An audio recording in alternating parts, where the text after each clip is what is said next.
অসমৰ মানে সুযোগ্য পুত্ৰ, ভাষাৰ সাধক, গীতৰ সাধক, সুৰৰ সাধক, অভিনয়ৰ সাধক আৰু অসমীয়া জাতিক অসমক বিশ্ব দৰবাৰত চিনাকি কৰিবলৈ সক্ষম হোৱা মহাপুৰুষ শ্ৰীমন্ত শংকৰদেৱে যিটো আদৰ্শ বা যি উদ্দেশ্য আগতে ৰাখি এখন হৰিনাম ধৰ্ম প্ৰচাৰ কৰিছিল, যিটো কাম শ্ৰীমন্ত শংকৰদেৱৰ বাহিৰে আৰু অন্য কোনেও কৰিবলৈ সক্ষম হোৱা নাছিল, এই কামটো হৈছে মহাপুৰুষ শ্ৰীমন্ত শংকৰদেৱে সকলো জনগোষ্ঠীক একত্ৰিত কৰি এক মন এক প্ৰাণ হৈ একে মঞ্চতে বহি এক ঈশ্বৰ উপাসনা কৰাৰ যি মানে আৰ্হি তেওঁ ৰচনা কৰিছিল বা যিটো বিচাৰিছিল, সেইটো কিন্তু আজি আমাৰ প্ৰাণৰ মানে স্পন্দন বাণৰ মানে আমঠু, হৃদয়ৰ আমঠু জুবিন গাৰ্গে সেইটো কৰি দেখুৱাই থৈ গ'ল। তেওঁ বিশ্ব মানৱক একত্ৰিত কৰি সমস্ত বিশ্বক মহাপুৰুষ শ্ৰীমন্ত শংকৰদেৱৰ সেই দৰ্শনটো আজি বিশ্বই দৰ্শন কৰিবলৈ পালে আৰু আমিও সেই সুন্দৰ সময়ৰ দৃশ্য উপভোগ কৰিবলৈ পাই কলিযুগত যদিও জন্ম লাভ কৰিছিলোঁ, নৰৰ জীৱন সাৰ্থক হৈছে বুলি সাক্ষী হৈ ৰ'লো আৰু সেই সুন্দৰ সুন্দৰ দৃশ্যসমূহৰ মাজত আমি দৃশ্যসমূহ দেখিবলৈ পোৱাটো সৌভাগ্যৰ কথা। আমি এই বিৰল দৃশ্যসমূহ আজি প্ৰায় এমাহ দুদিনে ধৰি আমি দৰ্শন কৰিবলৈ পালোঁ। লগতে অসমক মানে বিশ্বত চিনাকি কৰি দিয়ে সেই পবিত্ৰ আত্মা জুবিন গাৰ্গৰ আত্মাই যাতে ভগৱন্তৰ গতি প্ৰাপ্ত হওক তাৰে আশা কৰিছোঁ। আপোনালোকেও নিশ্চয় আশীৰ্বাদ সদায় কৰি আছে, আমি তেখেতলৈ আদৰণি এভাগি আশীৰ্বাদ জনাইছোঁ। কৃষ্ণই কৃপা কৰক। আহক আমি এতিয়া মূল আমাৰ আজি যি অমৃত পান কৰাৰ যি ব্যৱস্থা কৰিছে ভকতি প্ৰসাদ অনুষ্ঠানে, আৰু এই অধ্যায়ৰ মাজলৈ গৈছোঁ। 92 সংখ্যক পদৰ পৰা আমাৰ আজি পাঠৰ কীৰ্তন আৰু সৰলীকৰণৰ দায়িত্ব পৰিছে। আমি পোনে পোনে তাৰ মাজলৈ আহিছোঁ। কৃষ্ণ ৰাম কৃষ্ণ কৃষ্ণ ৰাম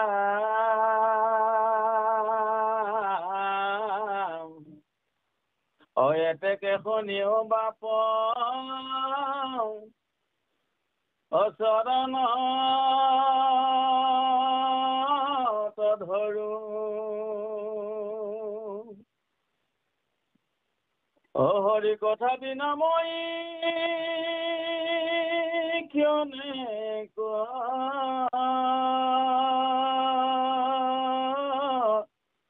তে মৰো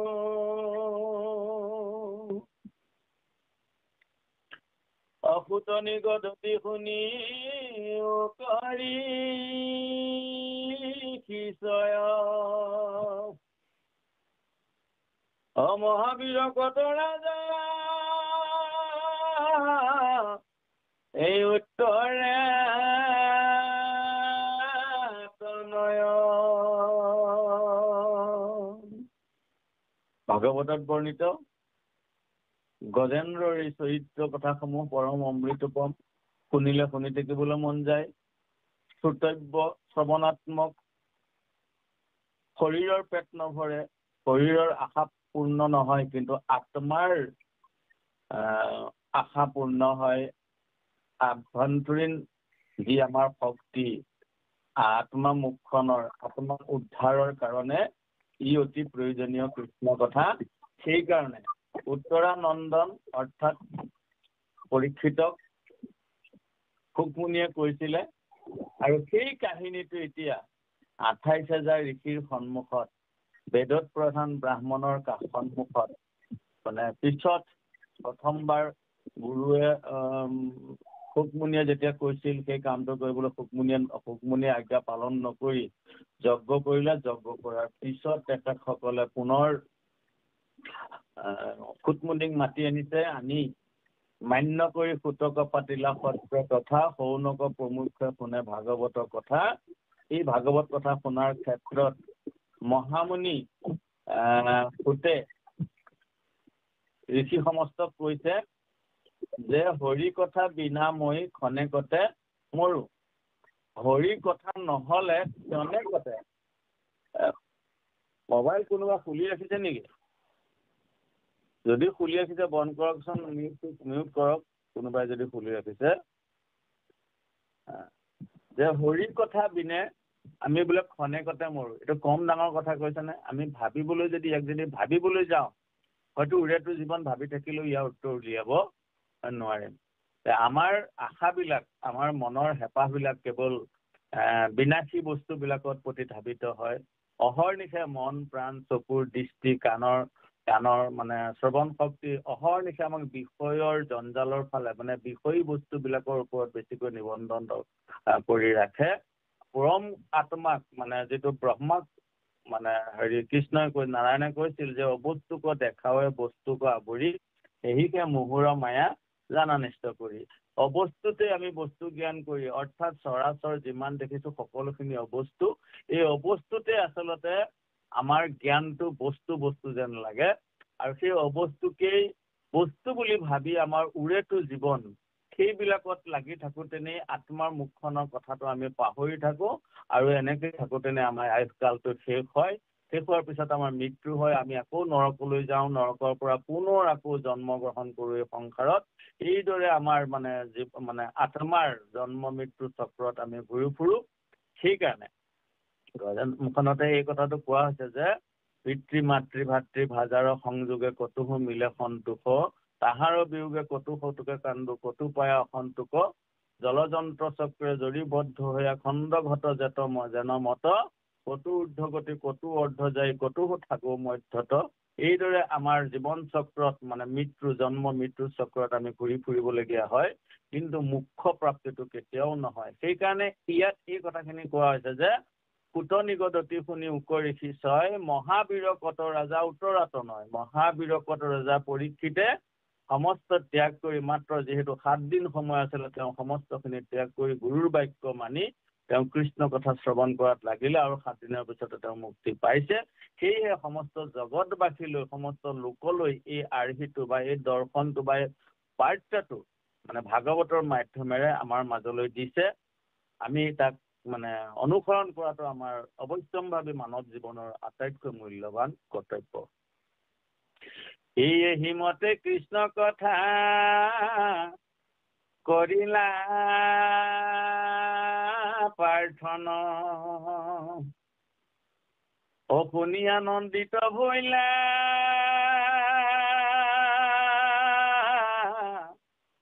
ব্যাসৰ নন্দন। হে মহামুনি সবে শুনি এই আচন্ত উৎসুকে, ঐ ৰাজাক প্ৰশংসি কহি বাকলা উকে। আমি আমাৰ আবেদন নিবেদন, আমাৰ প্ৰাৰ্থনাসমূহ কিহত থাকে? যেন আমাক মানে অবস্তুবিলাকক সদায় আমি প্ৰাৰ্থনা কৰোঁ, যিবিলাকত ধ্বংস আছে, যিবিলাক শাশ্বত নহয়, সেই বস্তুবিলাক আমি সদায় আশাটো আমাৰ বেছি। কাৰণ আমি জগতত আছোঁ, আমি মৃত্যুৰ লোকত আছোঁ, আমাৰ আশাৰ মাজত জীয়াই আছোঁ। সেইকাৰণে আমি মানে বেছিকৈ যিমান মানে আমাৰ মনৰ ভাৱনা চিন্তা চৰ্চাবিলাক সেইকাৰণে অবস্তুৰ প্ৰতি ধাবিত হয় বস্তু বুলি। আৰু এইদৰে থাকোঁতেনে আমাৰ জীৱনৰ সমাপ্তি হয়। ইয়াত কিন্তু আমাক যিহেতু আমি আপোনালোক যিহেতু এজন ভকতৰ ঠাইলৈ আহিছে, কৃষ্ণৰ কৃপাৰ পাত্ৰ হৈছে, মানে সেইকাৰণে মানে আমাক সেই সিদ্ধান্তটো বা এই মানে উপদেশটো আমাক দিছে যে ইয়াত কৈছে যে এহি মতে কৃষ্ণ কথা কৰিলা প্ৰাৰ্থনা। কোনে কৰিছিলে? পৰীক্ষিত ৰজাই শুকমুনিক আবেদন জনাইছে, আহ্বান জনাইছে, শুকমুনিৰ পৰা বিচাৰিছে যে হে গুৰুজন, যে এই মৃত্যুৰ বেলাত মানে মই যে তোমাৰ দৰে যে মহান গুৰুজনক লগ পালো, যিজনৰ দ্বাৰা 60,000 ঋষিয়ে কোৱা সমস্ত পথ স্তব্ধ হৈছে, য'ত তাৰ পৰা সেই মুহূৰ্ততে য'ত মোৰ সেই সকলৰ উপদেশসমূহ মানি ল'বলৈ মনে যেতিয়া বিচৰা নাছিল, যে মুখ্য প্ৰাপ্তিৰ ক্ষেত্ৰত এই ব্ৰাহ্মণসকলে দিয়া উপদেশসমূহ বা ঋষিমুনিসকলে দিয়া উপদেশসমূহ কেতিয়াও কাম্য হ'ব নোৱাৰে, বা এই জীৱক যে কোনো কাৰণত সঠিক পথৰ সন্ধান বা জীৱ মুক্তিত সহায়ক নহয়। এনেদৰে দুৰ্দুল্যমান অৱস্থাত থাকোঁতেনে তুমি আহি মোক মহাকৃপা কৰিলা, আৰু তুমি তোমাৰ উপস্থিতিয়েই মোক সেই মানে সিদ্ধান্তটো বা মোৰ সেই মনৰ সংশয়টো নাশ কৰিছে। আৰু এতিয়া মই তোমাক আহ্বান জনাইছো যে যতে ক শুনো ততে ক শুনিব মন যায়, মানে শুনি থাকিলেও শুনিব মন যায়। কাৰ? পৰীক্ষিতৰ। কিহৰ কাৰণে? তেওঁৰ মন প্ৰাণ চব অৰ্পণ কৰি দিছিল কৃষ্ণৰ কথাত। আমাৰ কি হয়, অকমান শুনাৰ পিছতে বা আমি যেতিয়া ভাগৱত বিলাক হৈ থাকে বা ক'ৰবাত ভাগৱত পাঠ হৈ থাকে, যেতিয়া অকমান শুনাৰ পিছতে আমাৰ শুনিবলৈ মন নাযায়, কাৰণ আমাৰ মনটো তাৰ লগত লিপ্ত হৈ নাথাকে, কৃষ্ণৰ কথাত মনটো লিপ্ত হৈ নাথাকে। জাগতিক জগতত থাকো মানে লিপ্তটো কৃষ্ণৰ কথা, যিহেতু কৃষ্ণৰ স্থানত আছো, কৃষ্ণৰ স্থানত থকাৰ লগে লগত কৃষ্ণৰ কথাত লিপ্ত হৈ থাকিব লাগে।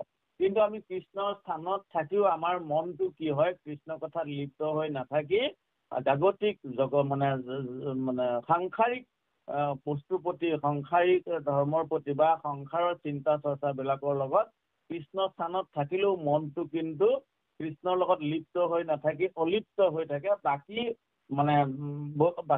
হেৰিবিলাকৰ ওপৰত, মানে সাংসাৰিক সম্পদবিলাকৰ ওপৰত আমাৰ মনটো তাত লাগি থাকে। সেইকাৰণে কৃষ্ণৰ স্থানত থাকিও তেওঁ অলিপ্ত, কৃষ্ণৰ লগত তেওঁ লিপ্ত হৈ থকা নাই।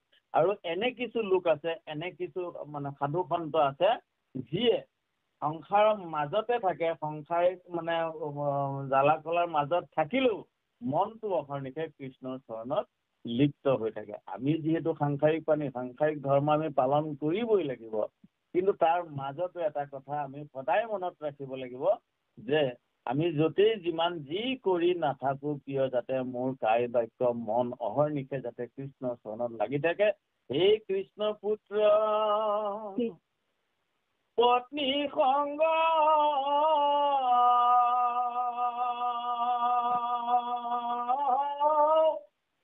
অতেজি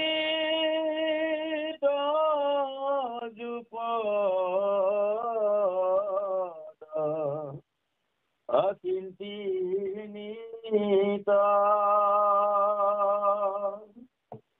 গৰ্ব শূন্য সন্তান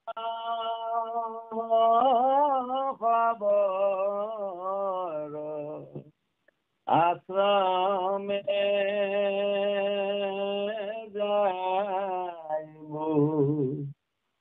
তাখম বাৰ মুখ পদ্মে বাজ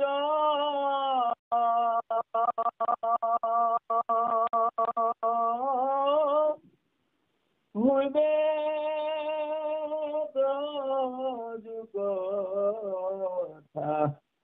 অমৃত নদী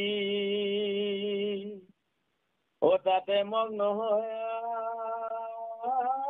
দেহার হাত এরাইব হে রাম তাতে মগ্ন হয় দেহার হাত এৰাইব। এইটো যিটো আশা, ইয়াত ঘোষাটোত যিটো আশা প্ৰকাশ পাইছে, মহাপুৰুষ মাধৱদেৱৰ কলমেৰে ওলাই অহা এই ঘোষাটোৰ যিটো ভাৱাৰ্থ, ঘোষাটোৰ যিটো মানে গুৰুত্বতা, তাত কি কোৱা হৈছে যে এজন ভকতে, অৰ্থাৎ মাধৱদেৱে কৈছে, মাধৱদেৱে লিখিছে, কিন্তু আমি গাই দিলে আমাৰ হৈ যায় যে হে কৃষ্ণ পুত্ৰ পত্নী চব ত্যাগ কৰি আৰু তজু ভকতৰ সংগ লৈ যাওঁ। কেনেকুৱা ভকত? অহংকাৰ শূন্য ভকত। আৰু সেই অহংকাৰ শূন্য ভকতসকলৰ মুখেৰে ওলাই অহা তোমাৰ সেই পবিত্ৰ অমৃত কথাৰ যিটো ধাৰা, অৰ্থাৎ মানে ভক্তিৰ নদীখনত কি কৰিম? তাতে মগ্ন হৈয়া দেহাৰৰ হাত এৰিব। মানে মন প্ৰাণ অহৰ্নিশে আমাৰ কৃষ্ণ কথা থাকিব লাগে। আমি জাগতিক জগতত আছো, কিন্তু মনে প্ৰাণে অহৰ্নিশে কৃষ্ণ কথাত যদি আমাৰ মনটো আমি লগাব পাৰো, আমাৰ ওলাই আহে, আমি বিচাৰো, আমিও নিবিচৰা নহয় যে মোৰ মনটো অহৰ্নিশে কৃষ্ণৰ চৰণত লাগি পাওঁ, কিন্তু অহৰ্নিশে আমাৰ এই মানে মনটো যিটো চৈত্লং বটলং মন, ই ইমান গতি, পোহৰটো গতি ইয়াৰ বেছি হয় মনৰ গতি, সেই মনটো মানে আমি কৃষ্ণৰ চৰণত লগাই থব নোৱাৰো। তাকে লগাবৰ কাৰণে যাতে কৃষ্ণৰ চৰণত যাতে লগাই থব পাৰো, তাৰ কাৰণে ভাগৱত শুনাৰ প্ৰয়োজনীয়তা আমাৰ আছে। কাৰণ ভাগৱতৰ শুনোতে সেই অভ্যাসবোৰ আমাৰ জীৱনত প্ৰতিফলিত হয়। সেইকাৰণে আমি সাধু সংগ লৈ ভাগৱত কথা শুনিব লাগে। আৰু তাকে প্ৰাৰ্থনা কৰিছে যে পৰীক্ষিত ৰজাই শুকমুনিক কৈছে যে হে গুৰুজন, এহিমতে কৃষ্ণ কথা কৰিলা প্ৰাৰ্থনা, অৰ্থাৎ কৃষ্ণ কথা কবৰ কাৰণে ব্যাসৰ নন্দন শুকক মানে আহ্বান জনাইছে। আৰু মহামুনি মুনিসৱে শুনি আছে উৎসুকে, আৰু ৰাজাক প্ৰশংসি কহি বাক লৈলা সুকে। আৰু ৰাজাক প্ৰশংসা কৰি ৬০,০০০ ঋষিৰ আৱৰ্তনীৰ মাজত যি বহি আছে ৰজা, আৰু সকলো ফালে থকা সেই ৬০,০০০ ঋষিকে উদ্দেশ্য কৰি তেতিয়া শুকমুনিয়ে পৰীক্ষিতক কবৰ কাৰণে আগবাঢ়িছে। আৰু সেই মহাভাগৱত আহি আজি আমাৰ হাতে হাতে পৰিল, আমিও তাক শ্ৰৱণ কৰাৰ সুবিধা পাইছো। পুৰাণৰ মধ্যে সূৰ্য মহাভাগৱত ঈশ্বৰ কৃষ্ণ কৈছে কৰামে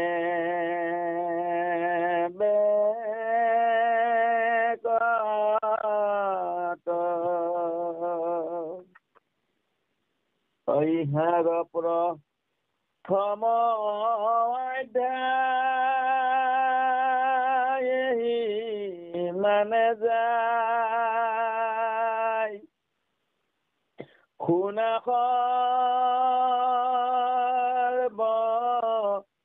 অজনে আৰু হেলানো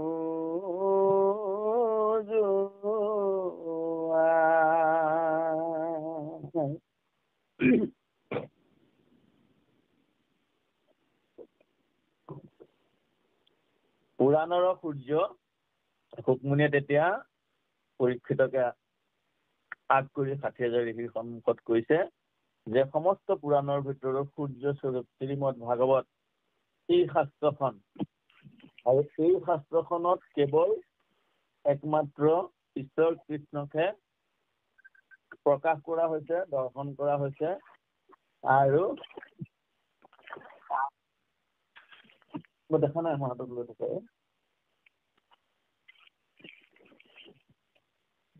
দৰ্শন কৰোৱা হৈছে। সেইকাৰণে তেওঁ কৈছে যে কাৰণ যিখন শাস্ত্ৰ ব্যাসে শেষত নাৰদৰ উপদেশত কৰিব লগা হ'ল, কাৰণ ইয়াৰ আগত যিমানবিলাক পুৰাণ সৃষ্টি হৈছে ১৭খন পুৰাণত বিভিন্নজন দেৱ দেৱতাক শ্ৰেষ্ঠতা প্ৰদান কৰি তেওঁ কৰিছিল, য'ত কৃষ্ণক প্ৰাধান্য দিয়া হোৱা নাছিল। আৰু তেতিয়াই তেওঁৰ যিটো পাগলামি হ'ল, পাগল মানে বাতুল পৰাই হ'ল, আৰু সেই ৰোগৰ পৰা মুক্ত কৰিবৰ কাৰণে সেই বাতুল পৰাই মানে ব্যাসক উদ্ধাৰ কৰিবৰ কাৰণে নাৰদৰ প্ৰৱেশ ঘটিছে। নাৰদ গুৰু হয়, আৰু নাৰদে গৈ ব্যাসক ক'লে যে মোৰ উপদেশে কৰা ভাগৱত বাকীখিনি সকলোৱে জানেই। আৰু তেতিয়াই মানে নাৰদৰ কথা মতে ব্যাসে এই মহাভাগৱত পুৰাণ শাস্ত্ৰখন তেওঁ ৰচনা কৰিলে, য'ত একমাত্ৰ কৃষ্ণক বন্দনা কৰা হৈছে। আৰু এই কৃষ্ণ বন্দিত শাস্ত্ৰখন হৈছে সমস্ত পুৰাণৰ ভিতৰত শ্ৰেষ্ঠ পুৰাণ। আৰু সেইকাৰণে পৰীক্ষিত ৰজাক শুকমুনিয়ে কোৱাৰ চলেৰে সমস্ত ঋষিমুনিক ৬০,০০০ ঋষিমুনিক লগতে আমালৈও সেই বাৰ্তাটো প্ৰেৰণ কৰিছে যে একমাত্ৰ এই শাস্ত্ৰখনত ঈশ্বৰ কৃষ্ণকে প্ৰকাশ কৰা হৈছে। আৰু এই কথাখিনিৰ দ্বাৰাই বা এই কথাখিনিৰ মাজেৰেই গজেন্দ্ৰ উপাখ্যানৰ প্ৰথম অধ্যায়ৰ কথাখিনি সমাপ্ত হৈছে। শুনা সৰ্বজনে আৰু হেলা নোযোৱাই। আৰু এই অমৃতোপম কৃষ্ণ কথাখিনি শুনাৰ ক্ষেত্ৰত আপোনালোকে যাতে কেতিয়াও হেলা নকৰে, একান্তভাৱে একচিত্তে নিশবদে সাৱধানে যাতে কৃষ্ণ কথা সদায় আপুনি ৫ মিনিট শুনক। দিনভৰ ভাগৱত চলি আছে, দিনে ৰাতিয়ে চলি আছে ধৰি লওক, আপুনি দিনে ৰাতিয়ে তাত থাকিব নোৱাৰে। কৰ্মময় জীৱন, আমি সকলোৱে কৰ্মৰ মাজত ব্যস্ত হৈ থাকিব লাগে। আপুনি যাওক, 10 মিনিট বহক, আপোনাৰ যিখিনি সময় আছে, দেখিছে যে মোৰ 10 মিনিট সময় আছে, আপুনি 10 মিনিট সময় ভাগৱতৰ সেই স্থলীত প্ৰৱেশ কৰক। কৰি আপুনি এক মনে কায় বাক্য মনে একমনে একচিতে নিশবদে সাৱধানে আপুনি 10 মিনিট শুনক। সেই 10 মিনিটে আপোনাৰ গোটেই দিনটোৰ কাম অৰ্থাৎ গোটেই দিনেই নহয়, গোটেই জীৱনৰ মানে পথটো সুগম কৰি পেলাব। কিন্তু শুনাৰ ক্ষেত্ৰত কিন্তু আপুনি কোনোবা আমি কৃপণালি কৰিব নালাগিব। মানে যি শুনিছোঁ এক মনে 10 মিনিটেই শুনিছোঁ মই, আৰু সেই 10 মিনিট সময়টোক মই কামত লগাইছোঁ, যাতে এক মনে যাতে সেই কৃষ্ণ কথা শুনিবলৈ চেষ্টা কৰিব লাগে। শুনা সৰ্বজনে আৰু হেলা নোযোৱাই। আজি আমাৰ ইয়াত ভকতি প্ৰসাদৰ সভাপতি শ্ৰদ্ধা সঞ্জীৱ দত্তবাবুজনে এটা ঘোষা গাইছে, আপোনালোকে চাব। নামঘোষাৰ পিছৰ ফালে আছে এই ঘোষাটো। এই ঘোষাটো বহুত তাৎপৰ্যপূৰ্ণ ঘোষা। তাত কৈছে যে দাস হৈয়াতো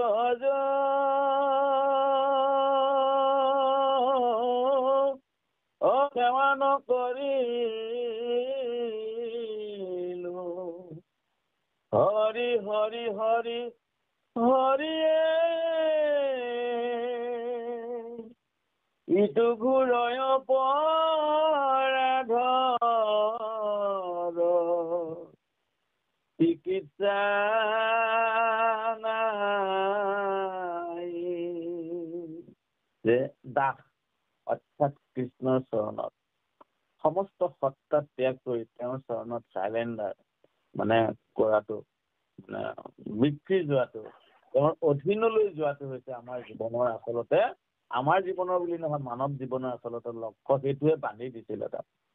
আৰু দাস হৈ মানে কৃষ্ণৰ চৰণত দাসত্ব স্বীকাৰ কৰি, কৃষ্ণৰ চৰণত দাসত্ব স্বীকাৰ কৰি মনে প্ৰাণে কৃষ্ণক নভজাৰ কাৰণে যিটো বেমাৰ আমাৰ দেহত আত্মাত লাগিল, এই আত্মাৰ সেই বেমাৰটোৰ চিকিৎসাই নাই বুলি কৈছে। কাৰণ ইয়াৰ কোনো মেডিচিন ওলোৱা নাই। মেডিচিন এটাই মাত্ৰ ওলাইছে, পিছত শাস্ত্ৰই আমাক ভাগৱতে প্ৰকাশ কৰিলে সেই মেডিচিনটো, সেই মহা ঔষধটো কি যে একান্ত ভকতৰ চৰণত, মানে একান্ত ভকতৰ কাষলৈ গৈ একান্ত ভকতৰ দাস হৈ, দাসৰো দাসত টানৰ দাসক ভৰিলো আমি। সেই দাসৰ দাস মানে কৃষ্ণৰ সেৱকৰ দাসৰো দাস হৈ কেনে আমি স্বীকাৰ কৰি লৈ কৃষ্ণ কথা পাণ কৰিলেহে এই বেমাৰটোৰ পৰা পৰিত্ৰাণ পাব পাৰি। আহক মহাপুৰুষ শ্ৰীমন্ত শংকৰদেৱ এইকাৰণে অদ্বিতীয়, এইকাৰণে সৰ্বগুণাকৰ। যিসকল গুৰু সেইখিনি সময়ত একেলগে চৈতন্যদেৱ, গুৰু নানক আৰু শংকৰাচাৰ্য, এইসকলে জন্মগ্ৰহণ কৰি যিবিলাক ধৰ্মৰ পথ মানে বা ধৰ্ম প্ৰচাৰ কৰিছিল, তাতকৈ মহাপুৰুষ শ্ৰীমন্ত শংকৰদেৱ এইকাৰণেই অদ্বিতীয়, কাৰণ বাকীবিলাকে কৰিব নোৱাৰা কামবিলাক গুৰুজনে আমাক কৰি দেখুৱাই থৈ গৈছে। আৰু সেই কামবিলাক হৈছে যে শাস্ত্ৰ অধ্যয়ন কৰি তেওঁ প্ৰকৃত শাস্ত্ৰৰ সাৰ আৰু প্ৰকৃত শাস্ত্ৰৰ যিটো মত অদ্বৈতবাদ, অৰ্থাৎ একমাত্ৰ কৃষ্ণৰ ভকতি, কৃষ্ণতে যে সমস্তখিনি আছে, এইখিনি তেওঁ প্ৰচাৰ প্ৰসাৰ কৰিছিল। আৰু লগে লগে আমাক এটা এণ্টিবায়টিক, আটাইতকৈ মহা ঔষধ আমাক দি থৈ গৈছিল। আৰু সেই বাণীটোৱে হৈছে গুৰুবাণী বুলি কোৱা হয়। আৰু এই গুৰুবাণীটো আজি ভাৰতবৰ্ষৰ নালাগে, অসমৰ বিভিন্ন চুকে কোণে, ভাৰতবৰ্ষতো আছে, অসমৰ বিভিন্ন চুকে কোণে এতিয়াও ভাগৱত অধ্যয়ন কৰিবলৈ কোনো বাকী থকা নাই। নামঘৰে ঘৰে ঘৰে ভাগৱত অধ্যয়ন হৈছে, ভাগৱত অধ্যয়ন কৰিছে। বহুত বাৰ হয়তো বহু লোকে এখন ভাগৱতকে 3, 4 বা 5 বাৰ পঢ়ি তাক উল্টাই দিছে। আমি কোৱাও শুনা পাওঁ, মই বোলে 7 বাৰ পঢ়ি উল্টিয়াই দিছোঁ। তাৰপিছত মই সুধো যে আপুনি এতিয়া কোন পন্থত আছে? তেতিয়া তেওঁ যদি কয় যে আমি আগৰ পন্থতে আছো, তেতিয়া মই পোনপটীয়াকৈ কৈ দিওঁ আৰু যে আপোনালোকে আপুনি আচলতে ভাগৱত বুজা নাই। অৰ্থাৎ ভাগৱত বুজিব সেইদিনা যিদিনা গুৰুজনে প্ৰত্যেকটো অধ্যায়ৰ পিছত লিখা এই গুৰুবাণীটোৰ ওপৰত গুৰুবাণীটো মানি ল'ব। গুৰুবাণীটোতে আচল কথাটো সোমাই আছে। ই হৈছে এটা মহা ঔষধ।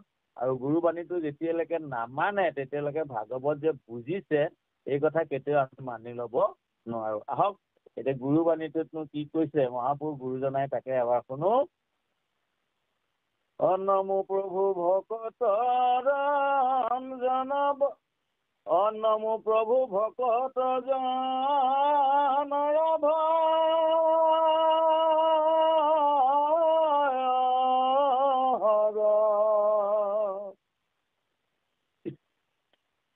মই পতিত ৰক্ষা কৰে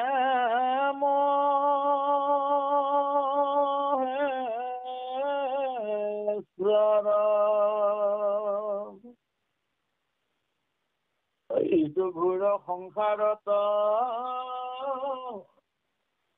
অমৰু কৰ্ম ফলে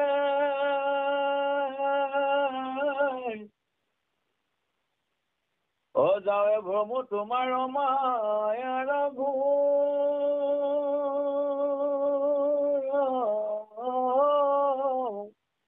বলে। নমস্কাৰ, নমো প্ৰভু।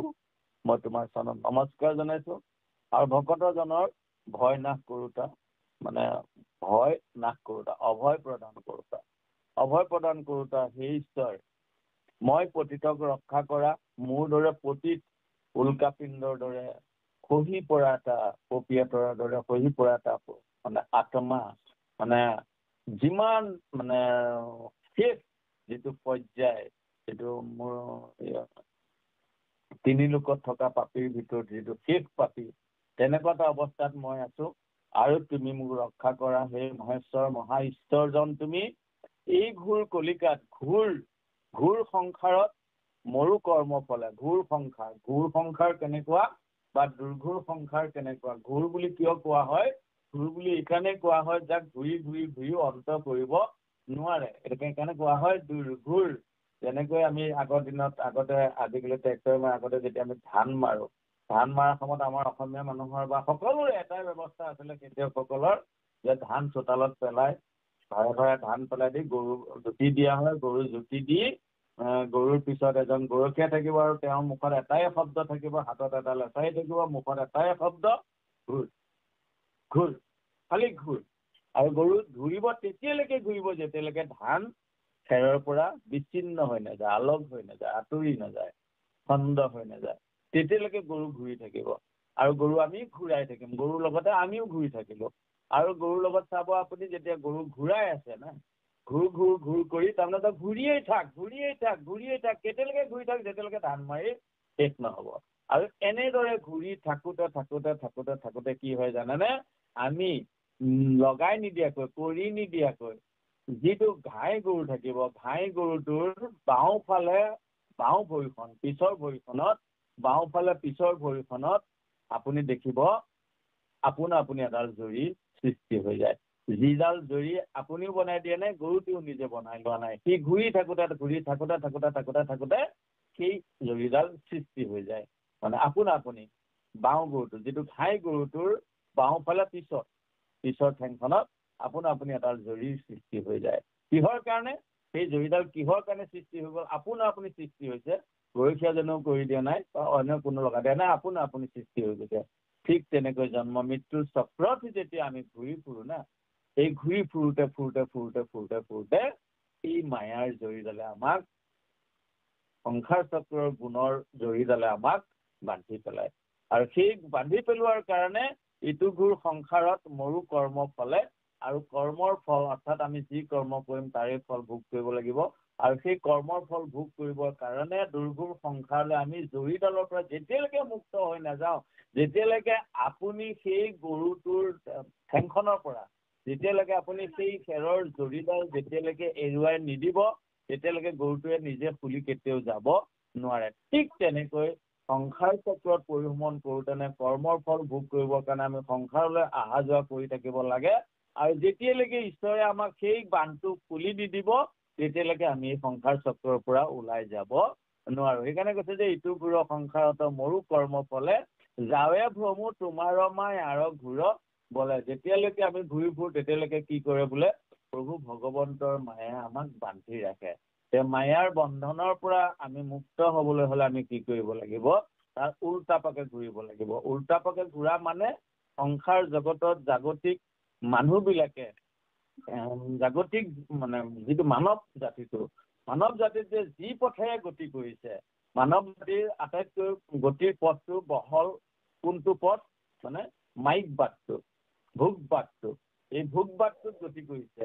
আৰু যিজন সাধু মহন্ত হয়, সেইসকলে বিপৰীত দিশত অৰ্থাৎ জগতে গতি কৰা দিশত সেই ভকতসকলে গতি নকৰে, উল্টা দিশত গতি কৰে। উল্টা দিশত গতি কৰা মানে কৃষ্ণলৈ ধাৱিত হোৱা বা জগতৰ প্ৰতি আকৃষ্ট নহয়, জগতৰ প্ৰতি বিমুখ হৈ কৃষ্ণৰ সন্মুখ হোৱা পথটোৱে ইয়াত প্ৰকাশ কৰা হৈছে। অতাৱে তজু পৰায়ণ অ সাধু সমস্তৰ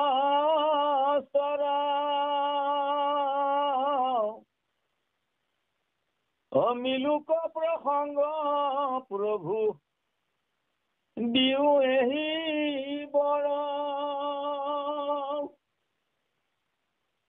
অ যতে কৃষ্ণৰ দাস নাম পৰায়ণ খবৰে চৰণে মনে কৰো প্ৰাৰ্থনা। এটা কথা আমি খুব সূক্ষ্মভাৱে অনুভৱ কৰিব লাগিব আৰু তাক দৃঢ়ভাৱে আমি ধৰি ল'ব লাগিব। জানিব কৃষ্ণক আপুনি পোনপটীয়াকৈ কেতিয়াও সেৱা কৰিব নোৱাৰে, কৃষ্ণক পোনপটীয়াকৈ আপুনি কেতিয়াও লগ ধৰিব নোৱাৰে।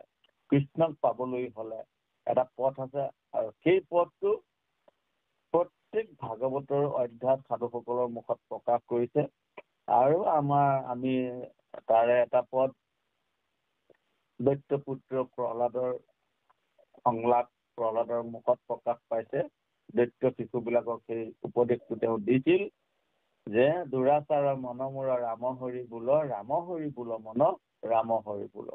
কৃষ্ণৰ চৰণে হৈব যিমতে ভকতি শুনা সাৱধানে আকৌ স্থিৰ কৰিমতি। যে কৃষ্ণৰ চৰণত ভক্তি কৰিবলৈ হলে মই তোমালোকক কওঁ, কিন্তু তুমি স্থিৰ হৈ শুনিবা, অৰ্থাৎ অস্থিৰ নহবা। অস্থিৰ কি নহয়? কমল দল জল চিত্ত চঞ্চল থিৰ নোহে একতিল। আমাৰ মন আৰু চিত্ত যেতিয়ালৈকে স্থিৰ নহয় তেতিয়ালৈকে আমাৰ কৃষ্ণ কথাবিলাক যিমানেই নুশুনো আমি ইকানে সময় সিকানে ওলাই গুচি যায়। তাৰমানে যদি স্থিৰ হৈ লৈ শুনো তেতিয়া আমাৰ গোটেইখিনি আমাৰ হৃদয়ত থাকি যাব। সেইকাৰণে কৈছে যে যেতিয়ালৈকে কৃষ্ণৰ ভকতৰ সংগ পোৱা নাযায়, পৰায়ণ অৰ্থাৎ তাৱে তজু পৰায়ণ মানে তোমাৰ একান্ত ভাবি তোমাৰ চৰণ সেৱা কৰা, তোমাতে মন প্ৰাণ অৰ্পিত হোৱা কৃষ্ণ পৰায়ণ ভকতসকলৰ সংগ। অৰ্থাৎ প্ৰহ্লাদেও কৈছে যে কি কাম কৰিবলৈ কৈছে? যে কৃষ্ণৰ চৰণে হৈব যিমতে ভকতি শুনা সাৱধানে আকৌ স্থিৰ কৰিমতি। বৈষ্ণৱৰ সংগ তুমি লৈবা প্ৰথমত, গুৰু মানি শুশ্ৰূষা কৰিবা ভাল মত। যে বৈষ্ণৱৰ সংগ প্ৰথমতে আমি ল'ব লাগিব। মানে বৈষ্ণৱৰ সংগলৈ নাহিলে ঘৰত থাকি আপুনি যিমানেই লাগিলে ভাগৱত নপঢ়ক নুশুনক কেতিয়াও তাৰ পৰা ফল লাভ কৰিব নোৱাৰে। তাৰমানে তাৰ ফল লাভ কেতিয়াও নহয়। কৃষ্ণৰ চৰণৰ দাসৰ ওচৰলৈ আহিবই লাগিব, ভকতৰ সংগ ল'বই লাগিব। আৰু কৃষ্ণই যাবৰ বেলা উদ্ধৱক সেই কথাটো কাণে কাণে কৈছিল, কৰ্ণত কহন্ত কৃষ্ণে কথা গুপ্ত কৰি উপায় নাহিকে সখী সৎসংগ কৰি। যে মোক পাবলৈ হলে অৰ্থাৎ সেইজনক লাভ কৰিবলৈ হলে সৎসংগ একান্ত প্ৰয়োজনীয়। সেই কথাটোকে আমাক এতিয়া এই পদটোত সুকমুনিয়ে পৰীক্ষিত কোৱাৰ চলেৰে কোতে 28,000 ঋষিৰ সন্মুখত কৈছে। আৰু মহাপুৰুষ শ্ৰীমন্ত শংকৰদেৱে আমালৈ সেই দৰ্শনটো আগবঢ়াইছে। তাৱে তজু পৰায়ণ সাধু সমস্তৰ মিলোক প্ৰসংগ প্ৰভু দিও এহিবৰ। মানে প্ৰসংগ শব্দটোৱে সাক্ষাৎ হোৱা বুজায় যে সেই ভকতসকলৰ সাক্ষাৎ যাতে মই সান্নিধ্য যাতে লাভ কৰিবলৈ পাওঁ। যতিক কৃষ্ণৰ দাস নাম পৰায়ণ, কৃষ্ণৰ দাস নাম পৰায়ণ অৰ্থাৎ যিটো নাম নেৰে মুখে পাইলে মুখ্য মহাসুখে। যাতে মুখৰ পৰা নাম নেৰা ভকতসকলৰ সংগ যাতে মই অহৰ্নিশে পাবলৈ যাতে সক্ষম হওঁ বুলি দাবী কৰি ভগৱন্তৰ চৰণত সেৱা ধৰা লোকজনেই হৈছে একান্ত ভকত। আৰু তেনে ভকতৰ সংগ পাবৰ কাৰণে আমি সদায় প্ৰাৰ্থনা কৰিব লাগিব। সবাৰো চৰণে মনে কৰো প্ৰাৰ্থনা। সকলোৰে চৰণত মই এই প্ৰাৰ্থনাটো জনাইছো।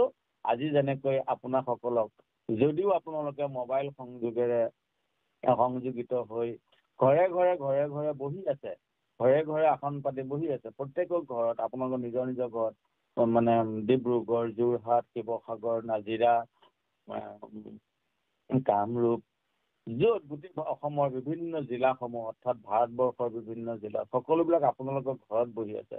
কিন্তু মোৰ উদ্দেশ্যটো হৈছে, মই মনৰ ভাৱনাটো হৈছে যেন মই মোৰ ঘৰত মোৰ সন্মুখত যেন আপোনালোকে মোৰ চোতালত মোৰ সন্মুখত আপোনালোক বহি আছে আৰু আপোনাক মই কৃষ্ণ কথা কৈ আছো। মনৰ ভাৱনাটো তেনেকুৱা হ'ব লাগিব, যেন সমস্ত ভকত যেন মোৰ সন্মুখত বহি আছে, মোৰ চোতালত বহি আছে, আৰু মই যেন সকলোৰে সেৱা ধৰিবলৈ পাই নিজকে ধন্য মানিছো। এই ভাৱনাবিলাক মানে আমাৰ গোটেই বস্তুটো ভাৱনাৰ ওপৰত খেলটো হৈ থাকিব। ভাবিবই লাগিব, নাভাবিলে আপোনাৰ কেতিয়াও কাম সিদ্ধি নহয়। সেইকাৰণে মহাপুৰুষ মাধৱদেৱে তেখেত কৈছে, এই ভাৱক ভাই ভজ ভাৱক ভাই বুলি কৈছে। ভাৱক বুলি কাক কৈছে? আমাক কৈছে, ভাবিবলৈ কৈছে। এই ভাৱক ভাই ভজ ভগৱন্ত ভক্তি ভাৱে। ভগৱানক ভজা, ভগৱানক ভাবা। অমুক মহা মূৰ্খ জানি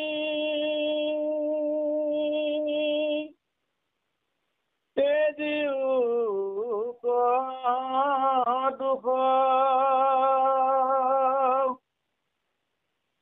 এইটো কথা শুনি নুহি বাহায়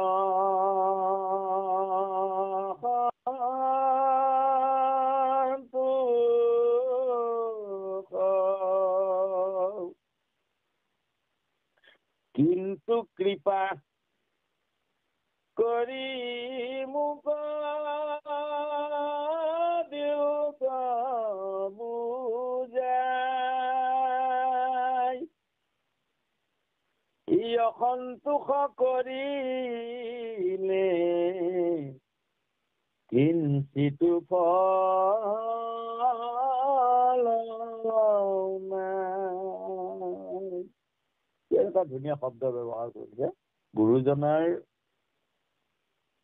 কলমেৰে ওলাই অহা বা গুৰুজনৰ আজ্ঞাবাদ বাঢ়ি বাকী ব্ৰাহ্মণ সকলে মহাভাগৱতত যি দেৱভাষা সংস্কৃতৰ পৰা প্ৰাঞ্জল মাতৃভাষালৈ ভাগৱত অনুবাদ কৰাৰ যি সুবিধা লাভ কৰিছিল, প্ৰত্যেকজন ব্ৰাহ্মণৰ চিন্তা ভাৱনাৰ পৰা কলমেৰে ওলাই অহা সেই শব্দসমূহ ইমান সুন্দৰভাৱে আৰু ইমান তাৎপৰ্যপূৰ্ণ, ইমান ভাৱ প্ৰকাশক শব্দবিলাক আপুনি ভাবিলে আচৰিত হৈ যাব। আপুনি ভাবি থাকিলে ইয়াৰ অন্ত কৰিব নোৱাৰিব। এই অন্ত কৰিব নোৱাৰা কথাবিলাক কি কৈছে যে, মূক মহা মূৰ্খ জানি তেজীউক দুখ। মই এজন মহামূৰ্খ, অপণ্ডিত, অবৈষ্ণৱ, অকৃতজ্ঞ, মূৰ্খ হয়। মই যদি কিবা অজানিতে দুখ কৰিছো, মোক তাক ক্ষমা কৰক। ইটো কথা শুনি নুহি বাহা অসন্তোষ। মই প্ৰাৰ্থনা কৰাৰ কাৰণে, মই বিচৰাৰ কাৰণে বা মই কোৱাৰ কাৰণে যাতে আপোনালোকে অপৰাধ যাতে নধৰে, কিন্তু মোৰ এটা আটাইতকৈ মহা প্ৰাৰ্থনা হৈছে, কিন্তু কৃপা কৰি মোক দিওক বুজাই, যে মোক কৃপা কৰি মোক বুজাই দিয়ক। অসন্তোষ কৰিলে কিঞ্চিতো ফল নাই। মানে অসন্তোষ আৰু সন্তোষ, অসন্তোষ আৰু সন্তোষ। সদায় মই আপোনালোকক এটা কথা, আপোনালোকে সদায় কৰি আছে, মোৰ আমাতকৈ বহু গুণে বেছি আপোনালোকৰ সেই ফল প্ৰাপ্তি হৈছে। সদায় মনত ৰাখিব, যিখিনি সময় আপুনি কৃষ্ণৰ কথা শুনিব, কেতিয়াও মন মাৰি নুশুনিব, মনত দুখ লৈ কেতিয়াও কৃষ্ণৰ কথা নুশুনিব। সদায় কৃষ্ণৰ কথা শুনোতেনে কি কৰি শুনিবলৈ দিছে, যে মনটো সন্তোষ কৰি শুনিবলৈ দিছে। মই এটা ঘোষা গাই দিছো, এই ঘোষাটো আছে যে হেৰি, সকল নিগম কল্পতৰু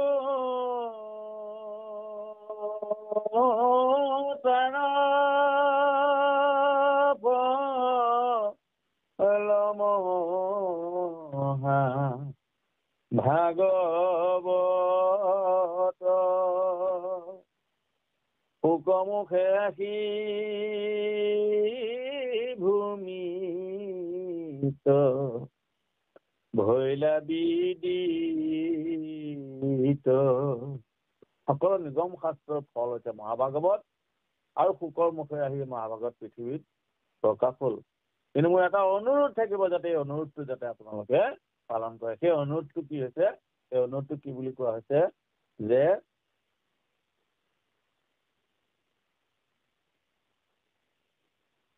তাৰপিছত কৈছে যে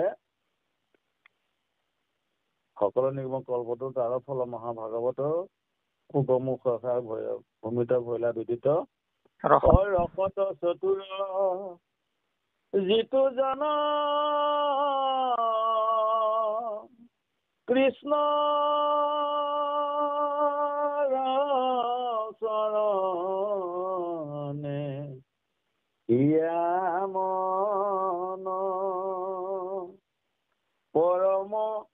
অসন্তোষে পিয়ুষ ৰস অমৃত।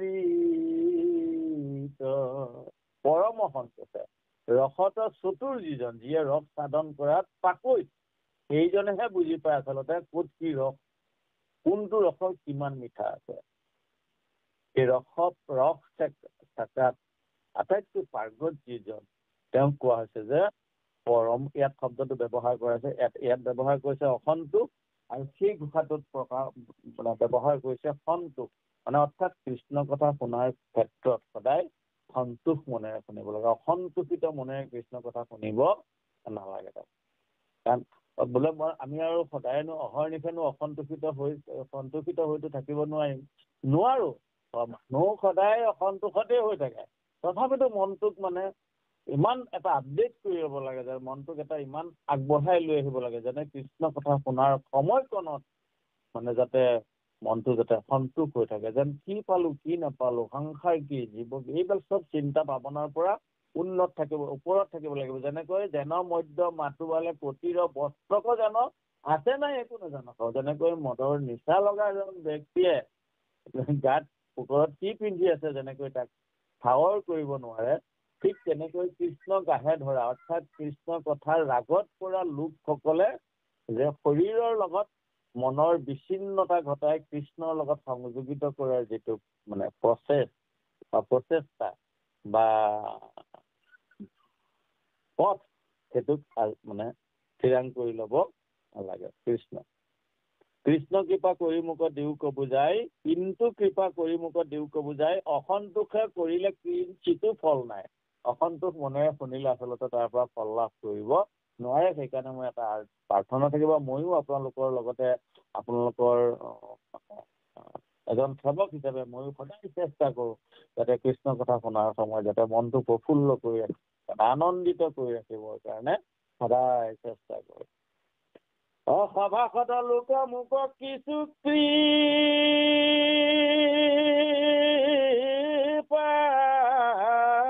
কৰা, ভাগৱত অৰ্থ স্বয়ং হৃদি মাজে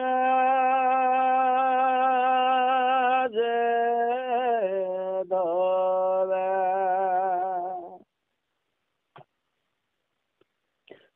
সবাৰো চৰণে মনে কৰো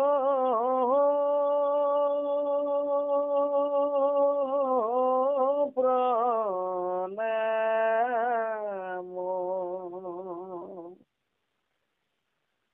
মুখ ভৰি যত্ন কৰি বোলাৰা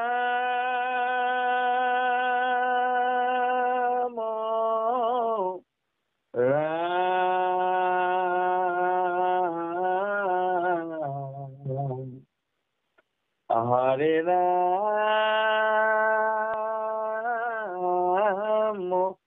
ৰাম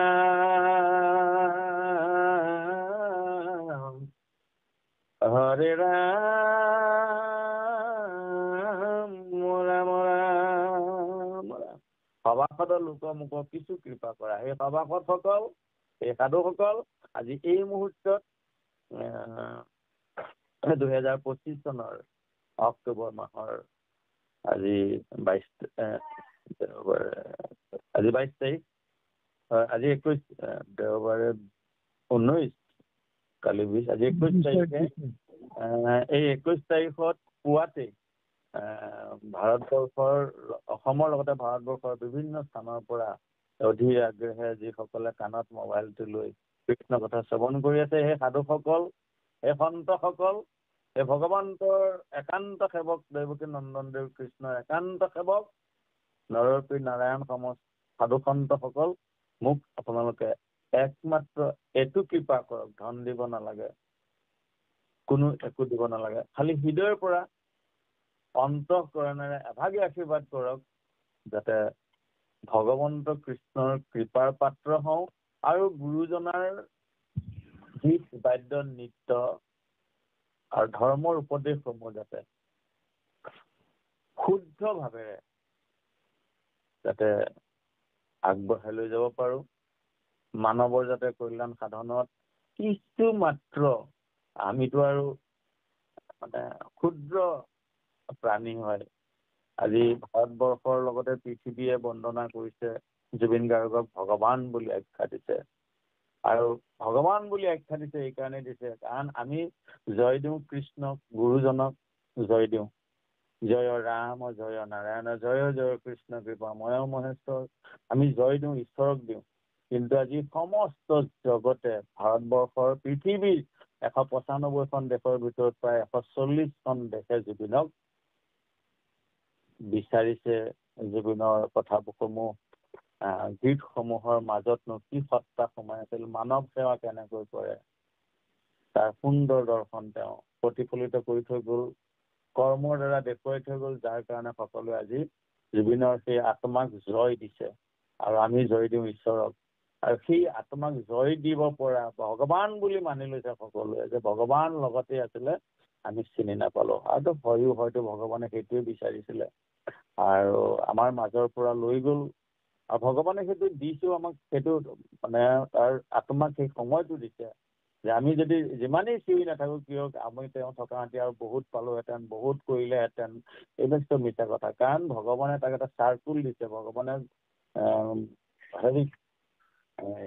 জুবিনৰ আত্মাটোক এটা সময় দিছে যে তুমি এইখিনি সময়ত ইমানখিনি কাম কৰিবা।